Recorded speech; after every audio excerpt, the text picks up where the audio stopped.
token of love and respect. Now, I would like to sir to welcome our chief guest, Honorable Mr. Devidas Kakade sir, former CEO of Maharashtra Rajya Sahasangh Pune with a sapling. अच्छा पैकी वाढते ठेवायला घ्यायला लागेल.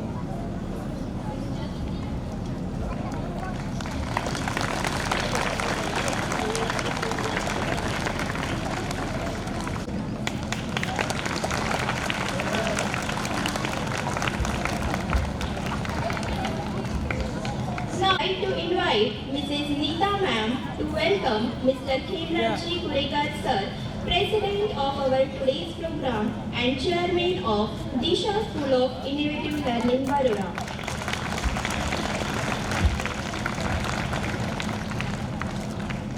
Now, I would like Nanda ma'am to welcome Mr. Sachin Satpute sir, Chairman of Disha School of Innovative Learning, Baroda.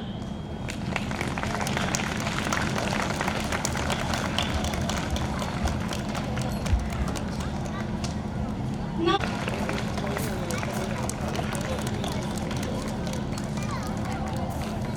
Vice Principal of Disha School of Innovative Learning, Baroda.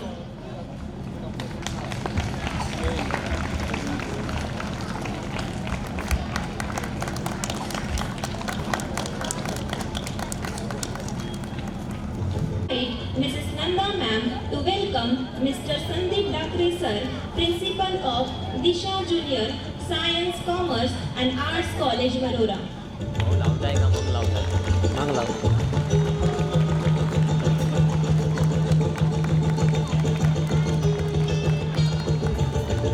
Now, I would like to invite Mrs. Neeta ma'am to welcome Mr. Unmesh Muzade sir, Parents Representative of Disha School.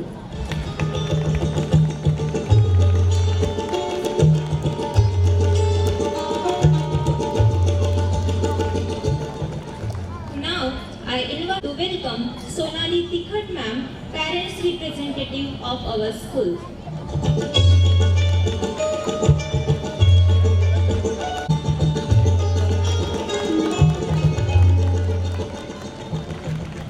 Ma'am to welcome our special invited guest, Mrs. Kurekar ma'am.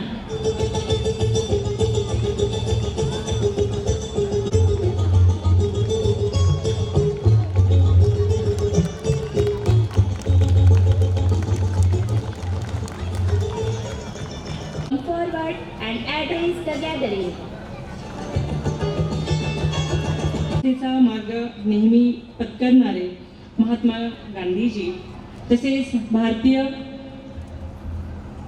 संविधानाचे शिल्पकार doctor Babasaheb Ambedkar, तसेच शिक्षणाचे प्रणेते Mahatma Jyotiba ma'am, दिशा स्कूलचे संचालक माननीय Sachin Satpute sir, तसेच प्रमुख उपस्थिती प्राचार्य संदीप दाखरे सर, तसेच प्रमुख उपस्थिती वर्षाताई Kurekar, vice principal Nanda ma'am, विद्यार्थिनींनो,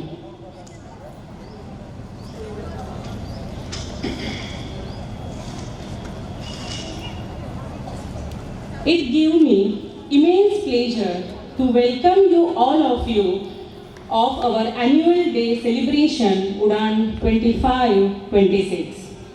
मी सगळ्या उपस्थित पालकवर्गांचं, सगळ्या पाहुण्यांचं, विद्यार्थ्यांचं या उडान कार्यक्रमामध्ये सर्वप्रथम शब्दसुमनाने स्वागत करते. आज दिनांक 18 डिसेंबर आणि आज आपला उडानचा पहिला दिवस. This is not a celebration, it is a reflection of our school, of achievement, of our progress, of our students and staff members. And I am a HM of Disha School of Innovative Learning School. I feel so proud of you and stay here in front of all of you. I am proudly say that our school really and morally. आणि आज आपला हा पहिला दिवस 2 टप्प्यात घेतो. जो टप्पा आहे तो स्पोर्ट्स इव्हेंट आहे आणि तिसरा जो टप्पा आहे तो आहे parent student activity. Cultural event generally आपण 2 क्लासमध्ये डिवाइड करतो. तो पहिला असतो 3rd standard to 9th standard student आणि ते आज इथे परफॉर्म करतील. उद्या 19 डिसेंबरला नर्सरी ते सेकंड स्टँडर्डचे विद्यार्थी ते परफॉर्म करतील आणि 26 डिसेंबरला आपला स्पोर्ट्स इव्हेंट जो आहे तो ऑर्गनाईज होतील. आणि त्याच्यानंतर आपल्या पॅरेंट्स आणि स्टुडंटच्या कलेक्टिव्हली ज्या ॲक्टिव्हिटी आहे त्या पण आपण उडान अंतर्गत ठेवलेल्या आहे. अशा 3 टप्प्यामध्ये आपला उडान जो आहे तो प्रोग्राम आपण कलेक्टिव्हली सेलिब्रेट करणार आहोत, साजरा करणार आहोत. या वर्षाला ऑब्व्हियसली आपल्या काही अचिव्हमेंट आहे त्या मला तुम्हा सगळ्यांशी शेअर करायला आवडेल. पहिला आहे आपला 10th स्टँडर्डचा रिझल्ट.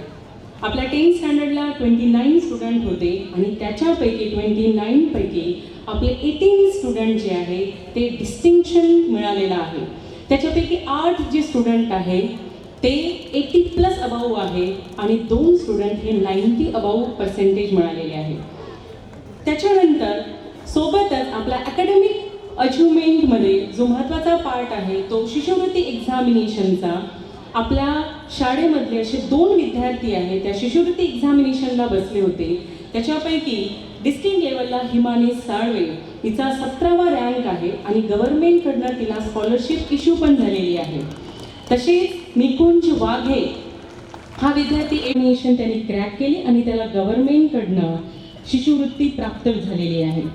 सोबतच स्पोर्ट्स इव्हेंटमध्ये आपण दरवर्षी स्टेट लेवल, नॅशनल लेवलपर्यंत जातो आहे. सलग याही वर्षी आपले विद्यार्थी स्टेट लेवलवरती आपल्या शाळेचं प्रतिनिधित्व केलं.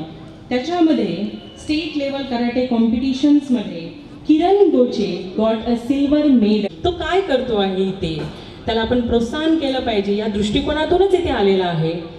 आणि सोबतच आपण एंटरटेन व्हावं बा म्हणून आपण इथे आलो आहोत. पण मला थोडंसं त्याच्यामध्ये ॲड करावं असं वाटतं की पण त्याचं स्किल जे आहे तो इथे आपल्या सगळ्यांसमोर तो सादर करतो आहे. तर तो आपला विद्यार्थी असो की नसो त्या विद्यार्थ्याच्या कौशल्याला, त्याच्या त्या स्टेज डेअरिंगला सगळ्यांनी उत्स्फूर्त पद्धतीने प्रतिसाद द्यावा, करावं असं मला वाटतं. आणि ऑडियन्स म्हणून आपली ती रिस्पॉन्सिबिलिटी आहे की इथे प्रत्येक येणाऱ्या विद्यार्थ्याचं प्रोत्साहन हे द्विगुणित झालं पाहिजे. कारण आपलं छोटंसं प्रोत्साहन होऊ शकतं की उद्या चालून तो एका मोठ्या अचिव्हमेंट तो गेन करू शकतो. म्हणून आपलं ते एक असेल की प्रोग्राम कसाही असो आपल्याला विद्यार्थ्यांचं प्रोत्साहन मात्र द्विगुणित करायचं आहे. आणि असेल तर ना डायरेक्टर लागतो, रायटर लागतो, सोबतच ना डबिंग ॲक्टर पण लागतं, मला वाटते कोरिओग्राफर पण असतो. असे वेगवेगळ्या भूमिकांमध्ये, वेगवेगळे कॅरेक्टर्समध्ये वेगवेगळे लोक प्ले रोल करतात. पण इथे विद्यार्थ्यांना जर एखाद्या स्टेजवरती आणायचं असेल तर त्याच्यामागं त्या टीचर्स प्ले करतात. सोबतच बाकीच्या विद्यार्थ्यांना शिस्तीत ठेवण्याचं काम.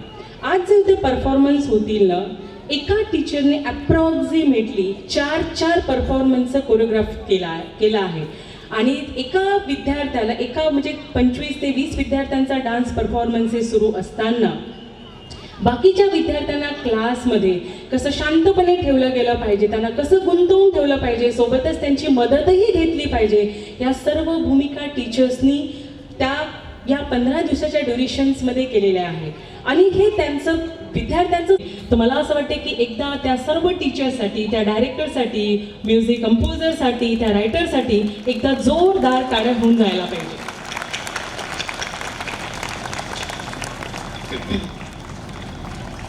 शाळा ही केवळ अभ्यासक्रम पूर्ण करणारी संस्था नाही, तर विद्यार्थ्यांच्या सर्वांगीण विकास करणारी व्यवस्था आहे. शाळेचे मुख्य उद्दिष्ट विद्यार्थ्यांना ज्ञान देणे, त्यांचे कौशल्य विकसित करणे, त्यांच्यामध्ये नैतिक मूल्य रुजवणे आणि आत्मविश्वास जो आहे त्यांचा द्विगुणित करणे हे आहे. आणि रुपेश सरांनी जेव्हा ही शाळा स्थापन केली होती त्यांच्या डोळ्यामध्ये काही उद्दिष्ट होते, त्यांच्या स्वप्नातली एक शाळा होती की आपली शाळा अशी असली पाहिजे. मला असं वाटतं की मला शेअर करायला म्हणजे आवडेल की त्यांच्या स्वप्नातली त्यांच्या डोळ्यातली शाळा अशी होती की क्लासरूमच ह्या रेल्वे डब्बेसारख्या असायला हव्या, म्हणजे त्यांना रेल्वेच्या डब्यामध्ये बसायला आवडेल. ओके, त्यांचं एंटरटेनमेंट पण होईल, पण सोबत त्यांचं जे ज्ञान आहे ते पण ते उत्साहितपणे घेतील, ही त्यांच्या स्वप्नातली शाळा होती. विद्यार्थी शाळेमध्ये झोपले पाहिजे, विद्यार्थ्यांनी आराम केला पाहिजे, प्रत्येक विद्यार्थ्यांचं पोटेन्शियल वेगवेगळं असतं. तर या अनुसरून आपली शाळा असली पाहिजे, त्याचे काही उद्दिष्ट आहे. आणि ऑब्विसली शाळा म्हटली की ते उद्दिष्ट येतात. त्याच्यापैकी पहिलं प्रामाणिकपणे उद्दिष्ट जे आहे ते आहे की शिक्षण प्रक्रिया जी आहे ही एकतर्फी नसून ती परस्पर संवादी असावी. म्हणजे एखाद्या क्लासरूममध्ये टीचर शिकवत आहे तर त्यावेळेला विद्यार्थ्यांनी ऐकलंच पाहिजे, पण त्याचे काही डाऊट्स असेल किंवा नाही ती व्हायला पाहिजे. म्हणून शिक्षण ही एकतर्फी प्रोसेस नसून ती द्वितर्फी प्रोसेस असायला हवी. आणि I am proudly say that की आपल्या शाळेमध्ये त्याच पद्धतीने शिक्षक जे आहे ते विद्यार्थ्यांना ट्रीट करतात आणि विद्यार्थी आपल्या जे प्रॉब्लेम्स आहे, आपले जे डाऊट्स आहे ते विद्यार्थी टीचरसोबत शेअर करतात. सोबतच दुसरं जे उद्दिष्ट आहे ते मुलांनी स्वतःचा पाया बळकट करणं आवश्यक आहे. मुलांनी लहानपणापासूनच स्वावलंबी, आत्मविश्वास, शिस्त आणि जबाबदारीचा पाया मजबूत करणं आवश्यक आहे. म्हणजे काय तर नंतर काय होणार तर नंतर त्यांचं जे भविष्यातलं शिक्षण आहे ते सहज सोपं आणि काय होणार तर सहज सोपं आणि परिणामकारक होणार. आणि त्यामध्ये मत आहे. म्हणजे एखादी गोष्ट जर समजा चांगली होत असेल तर सगळे विद्यार्थी क्रेडिट घ्यायला किंवा सगळे लोक क्रेडिट घ्यायला तयार असतात. पण एखादी चूक झाली, ती चूक माझ्या हातनं झाली आहे हे स्वीकारायला मोठं धैर्य लागतं. तर आपला विद्यार्थी तसा असला पाहिजे की एखाद्या त्यांच्या हातातून जर चूक झाली तर ती माझ्याकडनं चूक झाली हे ॲक्सेप्ट करण्यासाठी सुद्धा मोठी ताकद लागते. तो विद्यार्थी आपल्याला घडवायचा आहे आणि त्याचा जो आत्मविश्वास आहे तो त्याचा आत्मविश्वास हा दृढीकरण करायचं आहे असं आपल्या शाळेचं उद्दिष्ट आहे. पण बरेच विद्यार्थी त्यांचे प्रॉब्लेम्स, त्यांच्या घरी कसं फील होतं, काय होतं आहे ते टीचरशी शेअर करतात. आणि सोबतच जर समजा खूपच समस्या असेल आणि असं वाटतं आहे की आपण त्याचं निराकरण करायला हवं तर टीचर्स आमच्याशी ती गोष्ट शेअर करतात. आम्ही पॅरेंट्सशी डिस्कस करून त्या विद्यार्थ्यांसोबत चर्चा करून त्याच्यामधनं काय सोल्युशन निघतं बा आम्ही त्याचा प्रयत्न करतो. आणि असे बरेच विद्यार्थ्यांचे जे प्रॉब्लेम्स आहे आम्ही परिसंवाद करून, चर्चा करून, डिस्कशनमधनं सॉल्व्ह केलेले आहे. आनंदाने जर शिक्षण असेल तर विद्यार्थी त्या शाळेमध्ये यायला उत्सुक असतो. त्याच्यामुळे विद्यार्थ्यांना शाळेमध्ये सेफ फील होणं, मला वाटते तुमच्यापैकी बरेच पॅरेंट्स बसलेले असतील आणि तुम्ही स्वतःला विचारा की तुमचा विद्यार्थी जो आहे आमच्या शाळेमध्ये कसा फील करतो. ओके, विद्यार्थी सर्वात सेफ फील करणं आणि ती सेफेस्ट जागा म्हणजे विद्यार्थ्यांच्यासाठी शाळा असली पाहिजे हे आपलं प्रथम उद्दिष्ट आहे. ओके, त्याच्यानंतर विद्यार्थ्यांना सुरक्षित आणि अनुकूल असं वातावरण आणि शाळा आणि विद्यार्थी यांना जोडणारा जर कुठला ताळमेळ असेल तर तो आहे पालक. विद्यार्थ्यांबद्दल सर्व माहिती जी आहे ती शाळेला प्रोव्हाइड करणे हे पालकांचं काम आहे. तर या त्रिकुटाला जोडण्याचं काम मात्र जे आहे ते पॅरेंट्स करतात. आणि म्हणून विद्यार्थ्यांच्या जडणघडणीमध्ये कुटुंबाचा खूप महत्त्वाचा रोल आहे. आणि विद्यार्थ्यांनी शाळेमध्ये काय केलं तर घरी जाऊन पालकांनी विचारलं तर विद्यार्थी शेअर करेल. आपण विचारणार नाही विद्यार्थ्याला की बाबा तुझ्या शाळेमध्ये काय झालं तर विद्यार्थी तो शेअरही नाही करणार. मग आपलं एक्सपेक्टेशन असतं कधी तर विद्यार्थी मोठा झाल्यानंतर की आपल्या मुलांनी, आपल्या पाल्यांनी आपल्याशी सर्व काही शेअर केलं पाहिजे. पण या ड्युरेशनमध्ये ज्यांनी 15-16 वर्ष घालवलेले आपण कधीच विचारणार नाही की तुझ्या शाळेमध्ये काय झालं, तुझं कसं सुरू आहे, तुझे मित्र कोण आहे, तू काय केलं.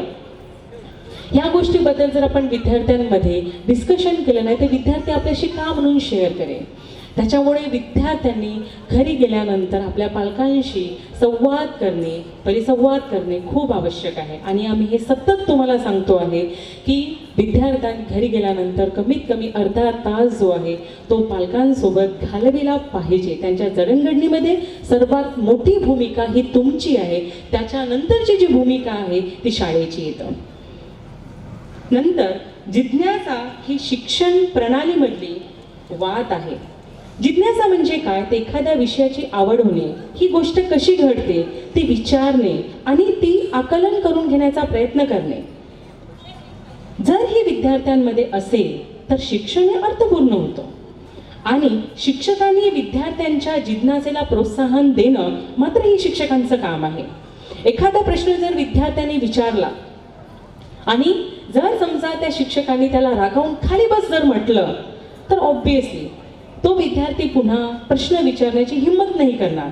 ऑब्विसली ही रिस्पॉन्सिबिलिटी मात्र शिक्षकांची आहे की एखाद्या विद्यार्थ्याने जिज्ञासू प्रश्न विचारला आणि आपल्याला येत नाही तर ऑब्विसली आपण उद्या सांगू परवा सांगू, पण त्या विद्यार्थ्याच्या क्युरियासिटीला उत्तर देण्याचं काम मात्र आपलं आहे. आणि त्या जिज्ञासेला प्रोत्साहन देणं आपण कायमस्वरूपी करतो आहे. मूल्याधिष्ठित शिक्षण व आरोग्याबाबत जागरूकता करणे हे सुद्धा आपलं उद्दिष्ट आहे. विद्यार्थ्यांचे नख कापणे, केस कसे असले पाहिजे, विद्यार्थ्यांचा ड्रेसअप कसा असला पाहिजे, तो घाणेरडा नसला पाहिजे, तो स्वच्छ असला पाहिजे, विद्यार्थ्यांनी हप्त्यामध्ये त्याचे बूट स्वच्छ धुतलेच पाहिजे, नाहीतर त्यांच्या बोटांना इचिंग होतं, बोटांना त्रास होतो. ह्या सगळ्या गोष्टी आहे आणि आम्ही वारंवार दर बुधवारला दर सॅटर्डेला विद्यार्थ्यांचे नख, बूट, शूज, ड्रेस, त्यांची कटिंग सगळं आम्ही चेक करतो. आम्ही फोन पण करतो की यांनी आंघोळ नाही केलेली आहे. बऱ्याच पॅरेंट्स वर्गांना फोन पण जातात की तुमच्या विद्यार्थ्यांनी आज आंघोळ केलेली नाही आहे. आम्ही इतकं विद्यार्थ्यांच्या आरोग्याबाबत जागरूक आहोत. आम्ही रोज दर बुधवारला आणि दर सॅटर्डेला विद्यार्थ्यांचं पूर्ण आरोग्य चेक करतो. भीती पण दाखवली आहे विद्यार्थ्यांना. आंघोळ नाही केली तर तुला एखाद्या मशीनमध्ये ठेवण्यात येईल, मग सरळ सांगेल ती मशीन की तू आंघोळ केली आहे की नाही आहे. ऑब्विसली तो दिवसभर शाळेमध्ये राहतो, खेळतो, त्याला घाम येतो, तो घाम स्किनला लागतो, ऑब्विसली त्याचं इचिंग होतं, विद्यार्थ्यालाच त्रास होईल. कटिंग जर वाढून असेल तर डोळ्यापर्यंत केस येतील.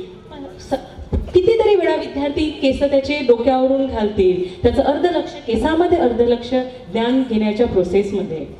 त्याच्यामुळे कटिंग नाही केली तर मला वाटते कधी काढी मलाच कैची घेऊन बसावं लागेल की काय, ही पण वेळ येऊ शकते की काय असं आहे. पण आम्ही वारंवार त्याची दक्षता घेतो की विद्यार्थ्यांनी नेमकंच शाळेमध्ये यायला पाहिजे.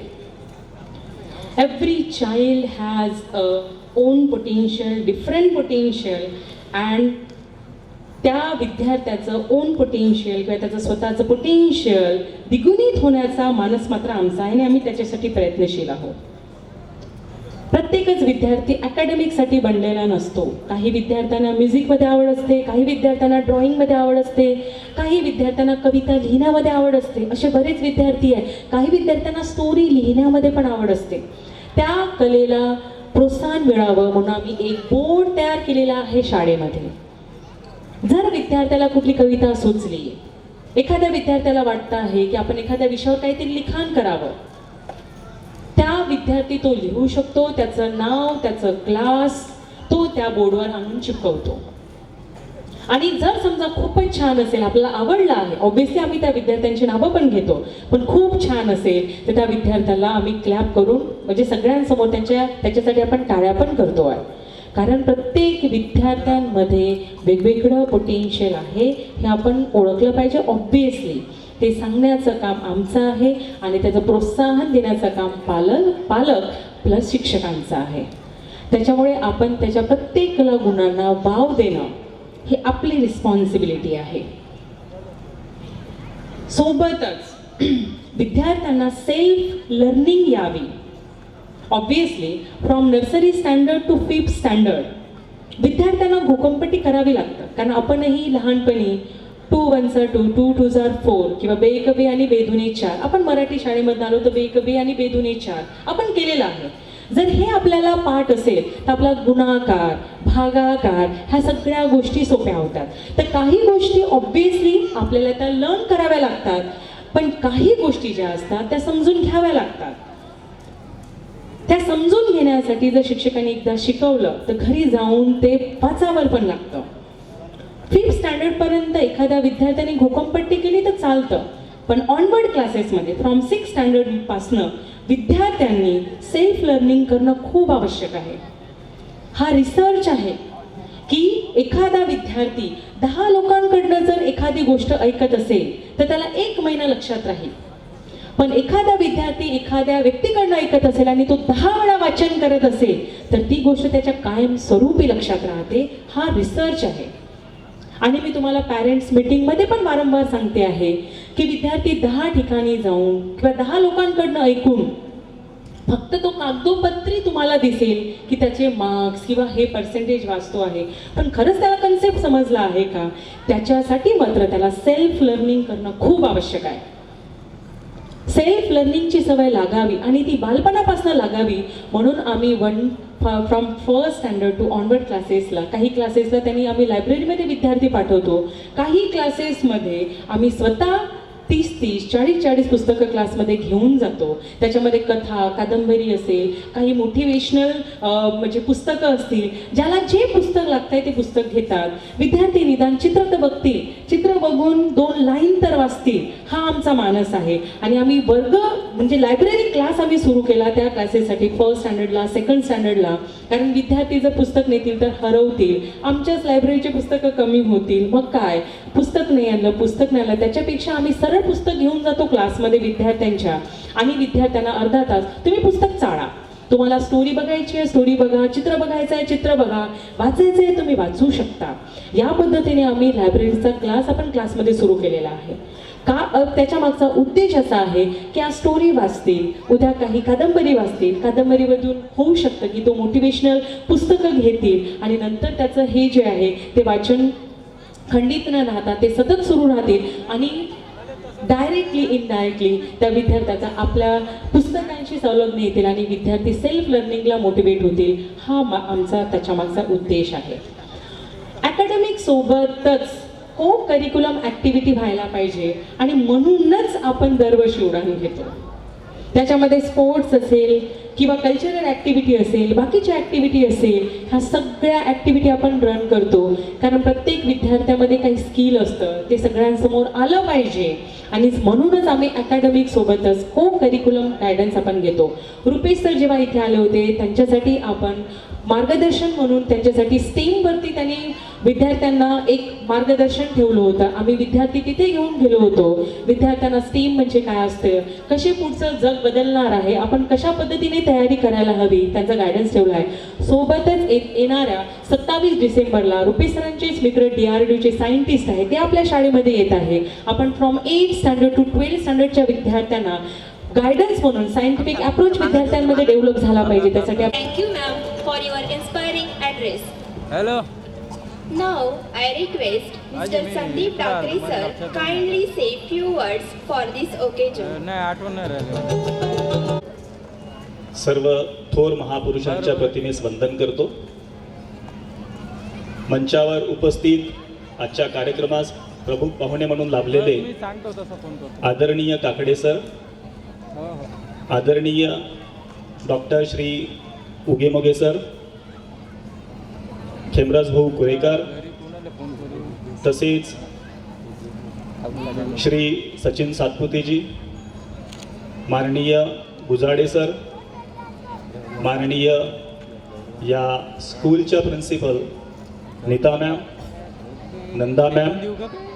तसेच तिखट मॅम आणि उपस्थित सर्व पालकवर्ग आणि माझ्या विद्यार्थी मित्रांनो, तसेच शिक्षक आणि शिक्षकेतर कर्मचारी, सर्वांना माझा नमस्कार. आज दिशा स्कूल ऑफ इनोव्हेटिव्ह लर्निंग या स्कूलद्वारे ॲन्युअल फंक्शन उडान 2025 या कार्यक्रमाचे आयोजन करण्यात आले आणि या कार्यक्रमासाठी आपण सर्व आवर्जून उपस्थित झाले आणि खरं तर विद्यार्थ्यांना प्रोत्साहन देण्यासाठी आपण आले आणि हे अतिशय महत्त्वाचं आहे, विद्यार्थ्यांना प्रोत्साहन देणे. खरं तर शिक्षण हे अतिशय महत्त्वाचं आहे, जो आपलं भवितव्य ठरवते. परंतु शिक्षणाच्या व्यतिरिक्त आपल्या अंगी काही छंद किंवा कला असणे आणि त्या कलांचा जोपासना करणे ते पण अतिशय महत्त्वाचं असते. कारण कला किंवा छंद जे असते ते आपल्याला आयुष्य जगण्यासाठी किंबहुना आनंदात जगण्यासाठी अतिशय महत्त्वाचं ठरते. तेव्हा आणि तसेही संत तुकडोजी महाराज म्हणतात, एकतरी अंगी असू दे कला, नाहीतर काय फुका जन्मला. म्हणजे जर जन्माला आलेस तर एक तरी कला अंगी असणं आवश्यक आहे, कारण ती जगण्यासाठी अतिशय प्रेरणा देत असते. कोण काय केलं म्हणतच नाही. विद्यार्थी मित्रांनो, मी तुमचा फार वेळ घेणार नाही. एक छोटीशी तुमच्यासाठी स्टोरी सांगतो मी आले मारून आणि तसंच इथे असलेल्या सगळ्यांसाठी ही छोटीशी स्टोरी आहे. तुम्ही मायकल फेल्प नावाचे एक अमेरिकन स्विमर आहेत, त्यांचं नाव ऐकलं असेल. मायकल फेल्प जे लहानपणी ज्यांना एक डिसऑर्डर होता ADHD, तो आजकालच्या पिढीमध्ये बऱ्याचशा विद्यार्थ्यांमध्ये दिसतो. ADHD म्हणजे attention deficit hyper activity disorder, ज्यामध्ये विद्यार्थी हा व्यवस्थितपणे कॉन्सन्ट्रेशन मेंटेन करू शकत नाही. म्हणजे आपल्या भाषेमध्ये सांगण्यात झालं तो चलबिचल असतो, कुठल्याही एकाग्रता त्याच्यामध्ये नसते. तर तसा तो हा होता मायकेल फेल्प. आणि प्रत्येकाच्या आयुष्यामध्ये मग एक ना कोणीतरी एक गुरु असतो. तसाच त्याला सुद्धा एक गुरु मिळाला, बॉमेन सर म्हणून. 1870 सही. आता हा जो मायकेल फेल्प होता तो उत्तम स्विमिंग करायचा आणि हे हेरलं त्याच्या शिक्षकांनी आणि त्याला स्विमिंगची ट्रेनिंग देणं सुरू केलं. 19व्या वर्षी त्यांनी ॲथेन्स इथे 2004 मध्ये ज्या ऑलिम्पिक झाल्या होत्या त्यामध्ये 6 गोल्ड मेडल जिंकलेत आणि 2 ब्रॉन्झ मेडल जिंकलेत. आणि त्याला संपूर्ण अमेरिकेमध्ये आणि जगभरामध्ये गोल्डन मॅन म्हणून ओळखायला लागले. या दिवसाचा खेळ ऑब्वियस आहे, सगळीकडे त्याचे होर्डिंग, त्याचे सत्कार, त्याला बक्षीस वगैरे देण्यात आले. मग लाईट पण होतं काय, जेव्हा एखाद्याचा सत्कार किंवा खूप कमी वयामध्ये त्याला नाव मिळत असते त्यावेळेस थोडं त्यामध्ये झालं फ्लॅश गन. काय म्हणतो आपण त्याला, कानामध्ये हवा शिरणे म्हणतो, त्या प्रकार झाला त्याच्यासोबत. होते मला आता हे आणि त्यांनी एक चूक केली, म्हणजे जिंकल्यानंतर 3 महिन्यानंतर लगेचच तो अल्कोहोल ड्रिंक करून गाडी चालवत होता, त्याचा ऍक्सिडेंट झाला आणि त्याला पोलिसांनी पकडलं, कस्टडीमध्ये टाकलं. आता ज्या मीडियाने त्याचं नाव खूप मोठं केलं होतं तोच मीडिया त्याच्या विरोधात बोलायला लागला की हा ॲडिक्ट आहे, व्यसनी आहे, असा आहे, तसा आहे. आणि हे सगळं ऐकून तो अतिशय निराश झाला, डिप्रेशनमध्ये गेला. सुटका झाल्यानंतर घरी तो जवळपास 1-2 महिने घराच्या बाहेर निघाला नाही. त्याला एक मनामध्ये गिल्ट होती की मी माझ्या आईचं जे माझ्यावर विश्वास होता तो विश्वास मी दगावला, विश्वासघात केला. कारण त्याला आईच होती, लहानपणापासून त्याचा आईनेच सांभाळ केला होता, वडील नव्हते. पण आता करायचं काय, तर पुन्हा त्याच गुरुची एंट्री, बॉमेन सर. त्यांनी पुन्हा त्याला दिलासा दिला, प्रोत्साहन केलं की नाही, तुझं जे ध्येय आहे ते ध्येय मिळवण्यासाठी तू पुन्हा प्रयत्न कर. आणि त्यामध्ये मग पुन्हा त्यांनी तो प्रयत्न करून स्विमिंग सुरू केली. आणि 4 वर्षानंतर होणारी नेक्स्ट ऑलिम्पिक बीजिंग इथे झाली 2008 मध्ये. त्यानंतर पुन्हा 4 वर्षानंतर 2012 मध्ये जी झाली ऑलिम्पिक लंडनमध्ये, आणि 2016 मध्ये होणाऱ्या ऑलिम्पिकमध्ये जी रिओ दे जानेरिओ ब्राझील इथे झाली होती, या 4ही ऑलिम्पिकमध्ये त्यांनी गोल्ड मेडल जिंकले. आणि तब्बल त्यांच्या गोल्डची जी संख्या आहे टोटल 27 आहे. आजपर्यंतच्या पूर्ण इतिहासामध्ये एक व्यक्ती 27 गोल्ड मेडल आणणारा कोणीच नाही आहे, फक्त मायकेल फेल्प आहे. आता बघा, मी तुम्हाला एकदम फास्ट सांगितली ही स्टोरी. या मागचं आता खरं तर प्रेरणा काय घ्यायची आपल्याला ते थोडक्यात सांगतो मी. एकदा एका पत्रकार परिषदेमध्ये त्याला प्रश्न विचारला, मायकेल फेल्प यांना प्रश्न विचारला की हे कसं शक्य झालं, एक व्यक्ती हार्डली 2 ऑलिम्पिक खेळणार किंवा 3 ऑलिम्पिक खेळणार आणि 2 किंवा 3 ऑलिम्पिक मध्ये 1 किंवा 2 गोल्ड मेडल, जास्तीत जास्त 4-5 मेडल या प्रकारे आणणार, पण तुम्ही प्रत्येक या 4ही ऑलिम्पिक स्पर्धेमध्ये 6 गोल्ड मेडल आणलेत आणि 3 ब्रॉन्झ मेडल आहेत त्यांच्या नावाचे. हे कसं काय शक्य झालं, तर त्यांनी एकच फक्त उत्तर दिलं, कन्सिस्टंट प्रॅक्टिस. आता ऑब्विस आहे, एखादा साधारण व्यक्ती म्हटलं किंवा पत्रकार म्हटलं तर प्रॅक्टिस तर कोणीही करतो, साहजिक आहे.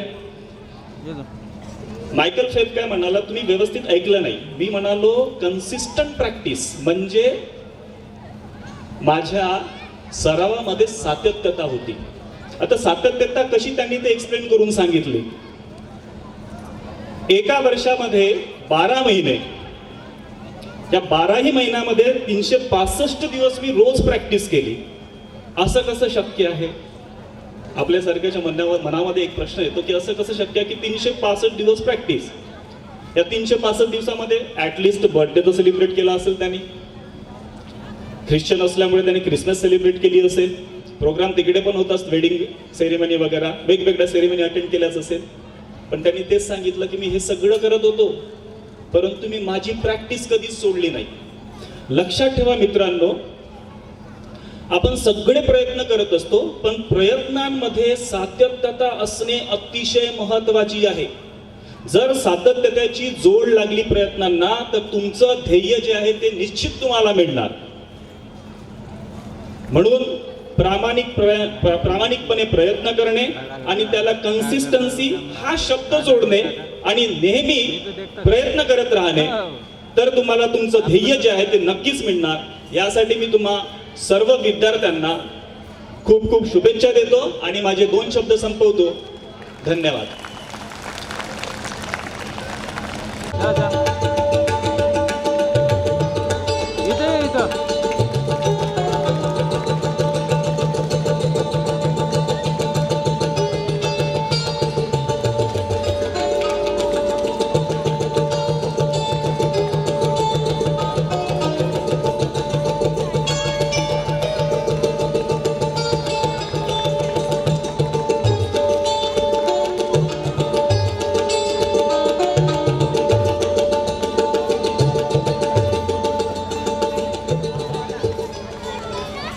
Thank you, sir. May I now invite Dr. Nilesh Ugemuge sir to address the gathering and share his valuable thoughts on the occasion of जिद्दी है, रास्ते भी जिद्दी है, देखते हैं कल क्या होगा क्योंकि हमारे हौसले भी जिद्दी है. So thank you for inviting me to this August gathering. Respected dignitaries on the dais and off the dais. So without wasting time, because I know all students are waiting for their events because it's a cultural gathering, but being a chief guest of this particular function, so I have to say some words. So my dear friends, really I'm happy to be here in the premises of Dr. Rupesh Ghagi sir, very good friend of mine, and Anita Ghagi ma'am, who made this particular school very excellent, and all the managing bodies members are here, and the vision they have decided to bring this particular school. Really I'm happy to be here. So my dear friends, I know they are really busy and waiting for their event, but before I wish to say some words on this particular occasion. So friends, मला वाटतं इथे सगळेजण छान मराठी आहे, तर मला पण मराठीत बोलायला आवडेल. तर आपण सगळ्यांनी माहिती आहे की फार मॅमनी खूप सुंदर बोलल्या, त्यानंतर मी सरांनी प्रिन्सिपल सरांनी पण छान एक उदाहरण दिलं की कन्सिस्टन्सी कशी असायला पाहिजे, कन्सिस्टन्सी असेल तर काय फायदा होतो. तर मित्रांनो, त्याच लाईन ऑफ ॲक्शनवरती मला एक गोष्ट सांगायची आहे की आपण एक ध्येय निश्चिती करणं फार गरजेचं आहे. म्हणजे सगळ्या मुलांनी एक आपलं गोल डिसाईड करायला पाहिजे की मला कुठे जायचं आहे. जर ते गोल डिसाईड केलं तर मग तुम्हाला मार्ग मिळतील की कसं जायचं. तर आता आपण जेव्हा गोल डिसाईड करतो तेव्हा एक तुमच्याकडे एक शॉर्ट टर्म गोल असतं, देन मिड टर्म गोल असतं, लॉंग टर्म गोल असतं. तर ते गोल डिसाईड करताना मला एक छोटीशी स्टोरी आठवतं की एक अलाइस इन द वंडरलँड, तुम्ही पण वाचत असाल, छोटे मुलं पुष्कळ आहे इकडे. तर त्यात ती अलाइस नावाची जी कॅरेक्टर आहे ती एक वंडरलँडमध्ये भटकत असते आणि ती वंडरलँडमध्ये भटकताना in front of her there is a Cheshire cat and then that Alice asked to that Cheshire cat where this road goes, हा रस्ता कुठे जातो आहे. In reply cat says where you want to go. Cat तिला विचारते अलाइसला की तुला कुठे जायचं आहे. Then Alice said I don't know, मला माहिती नाही की मला कुठे जायचं आहे. Then that cat said take any road that will reach you. मित्रांनो, मला असं वाटतंय की तुम्ही जरी स्कूलमध्ये आहात, छोटे आहात, पण तुमचे आपले ध्येय असायला पाहिजे.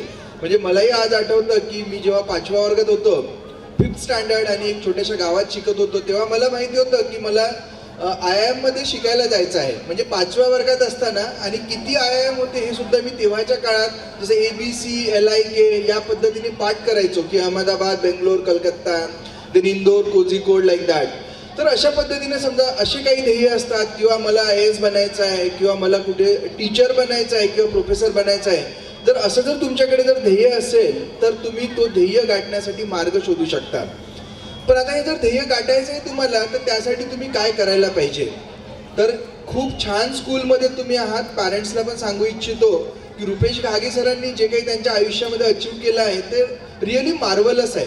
म्हणजे आपण इमॅजिन नाही करू शकत. Just I was asking to my student Akshay की वेन सर बॉर्न, तर then Akshay said sir is also physicist, I am also physicist. And Akshay said की sir is just born in 84 and sir is just about around 41-42.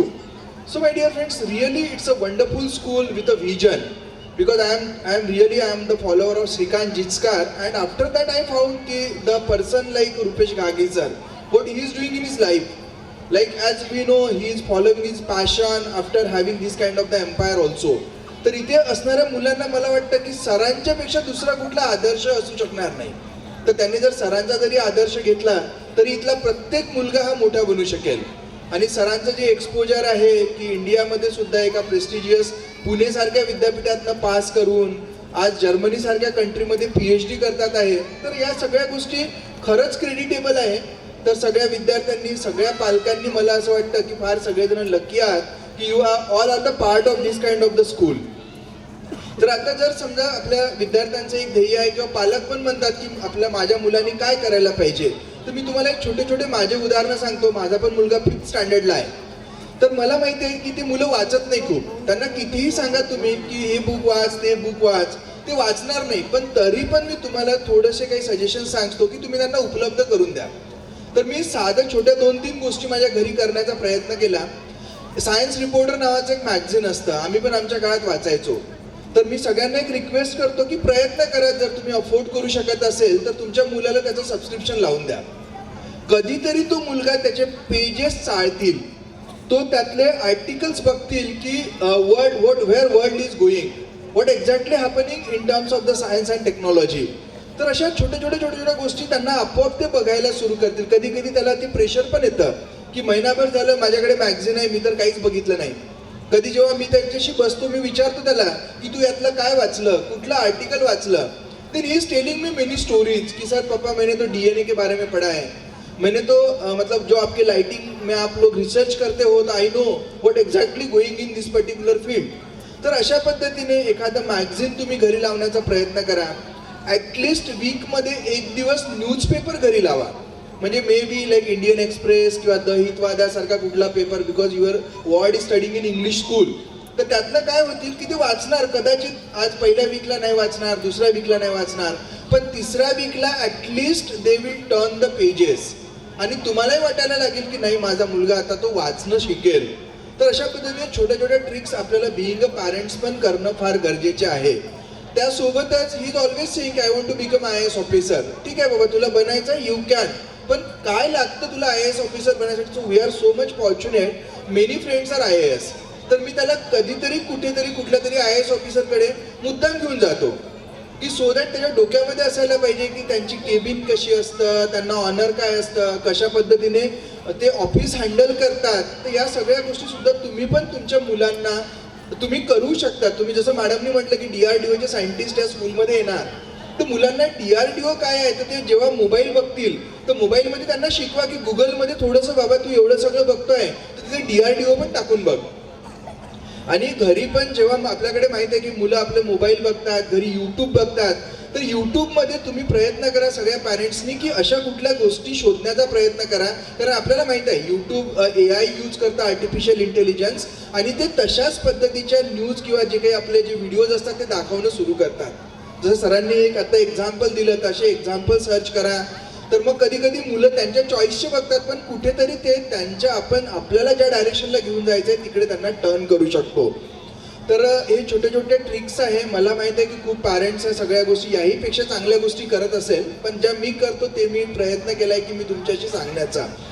त्यानंतर सगळ्या विद्यार्थ्यांना सांगेल मी, इथे 9th पर्यंत विद्यार्थी अवेलेबल आहे इकडे. तर 9th म्हणजे आफ्टर 5th स्टँडर्ड म्हणजे आपण बऱ्यापैकी थोडं मोठे होत असतो. तर तुमचे जे काही स्वप्न आहे ते 5व्या वर्गापासूनच बनायला पाहिजे. तर मी तुम्हाला सडनली एक आणखी छोटंसं उदाहरण सांगतो. माझ्याकडे जसं CSR नावाचं मॅगझिन येतं, कॉम्पिटिशन सक्सेस रिव्ह्यू. तर त्याने जेव्हा पहिलं पेज टर्न केलं, there was one interview by the IAS officer, आणि त्यांनी लिहिलं होतं की I started my preparation since 5th standard. पटकन माझा मुलगा मला म्हणतो की पप्पा, मला माहिती झालं की आज तुम्ही मला हे मॅगझिन का लावून दिलं घरी, because he is in 5th standard. तर अशा कुठल्या तरी कनेक्टिव्हिटी मुलांमध्ये येतील आणि मुलं आपोआप काहीतरी करायला सुरुवात करतील. ते पण करतील आणि सपोर्टेड बाय द पॅरेंट्स आपण त्याच्याकडनं करवून घेऊ शकतो. त्यानंतर दुसरी गोष्ट, सगळ्या विद्यार्थ्यांना, पालकांना पण सांगतो की टाईम मॅनेजमेंट फार महत्त्वाचं आहे.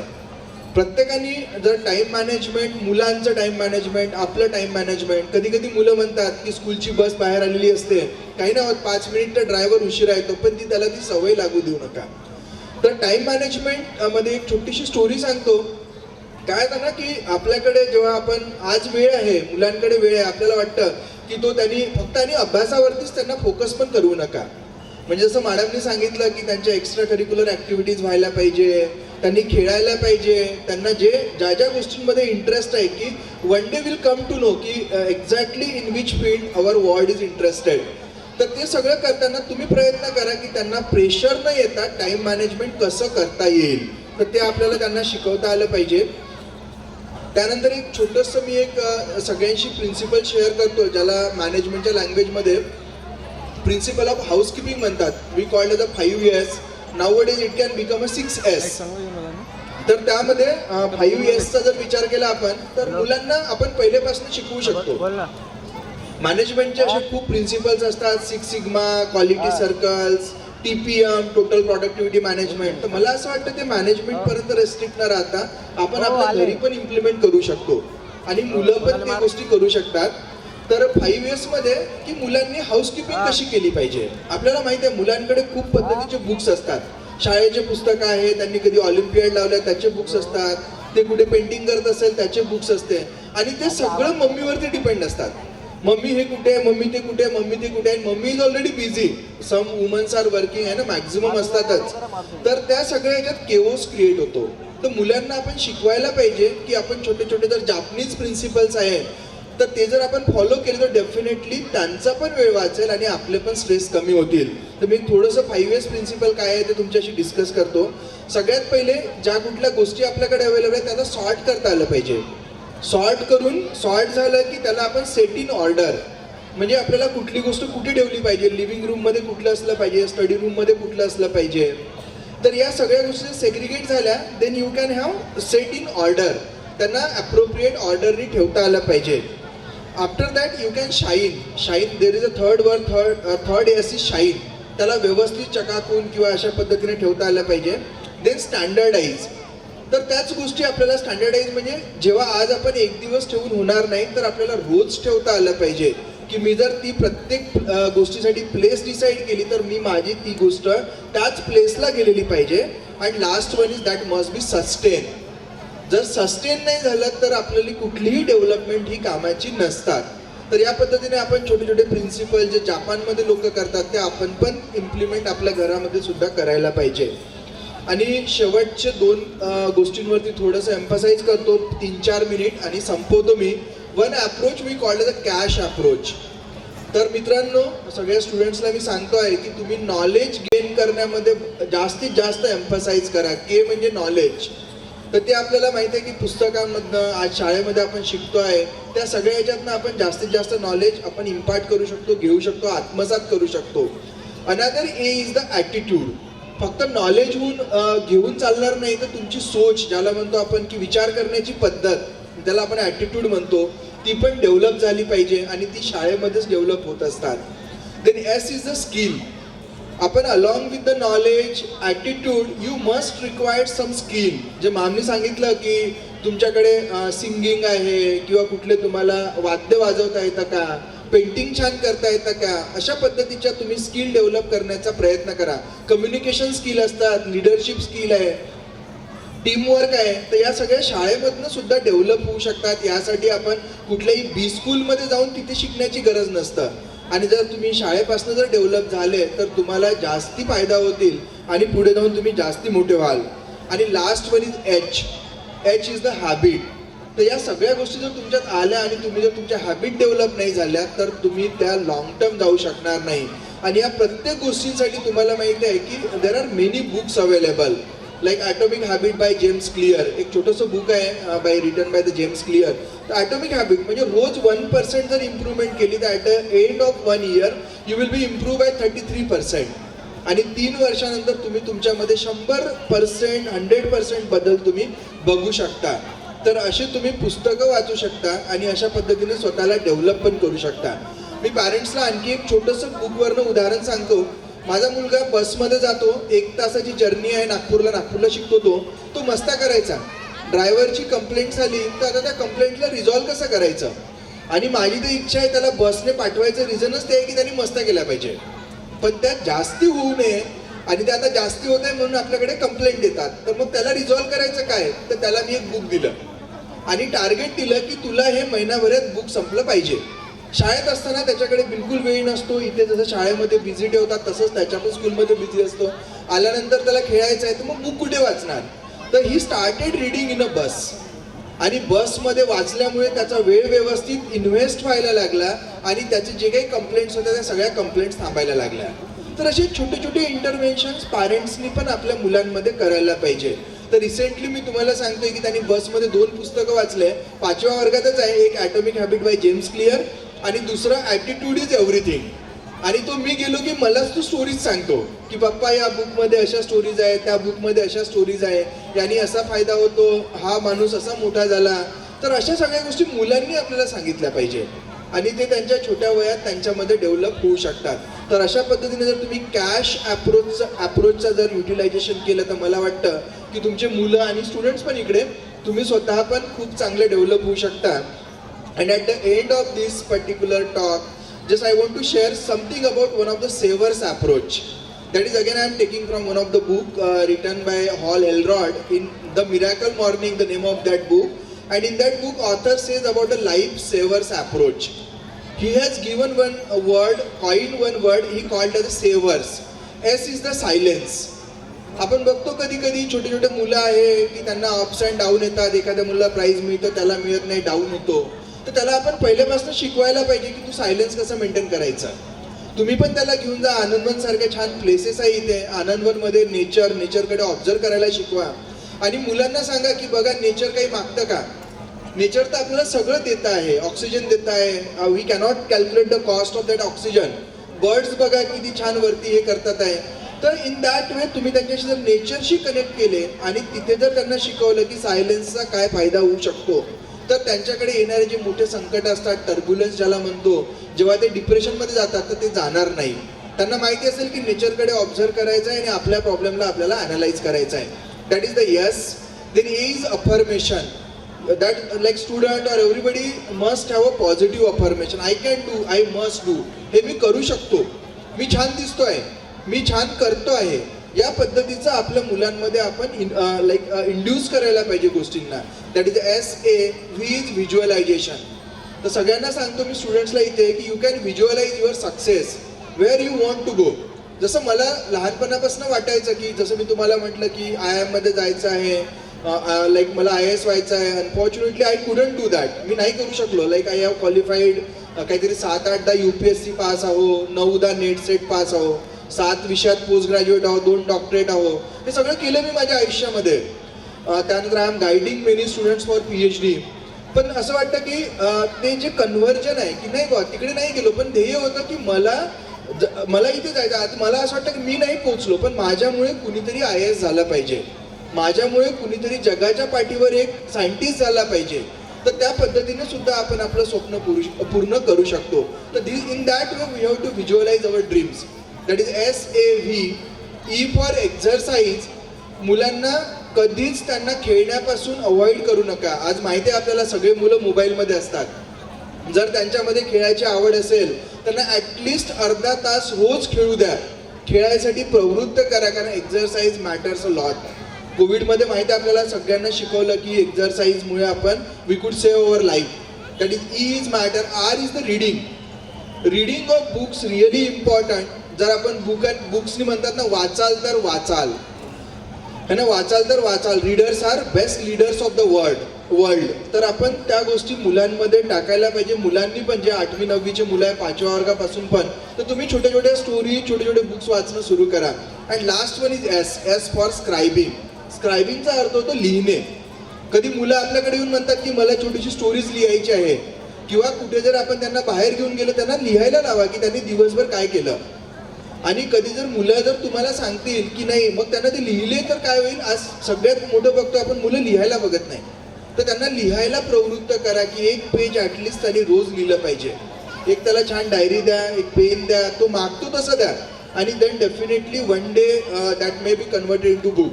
तर मी जसं हे काही छोट्या छोट्या गोष्टी मी माझ्या मुलामध्ये करण्याचा प्रयत्न करतो, त्याच मी सगळ्यांना इथे सांगितलं आहे.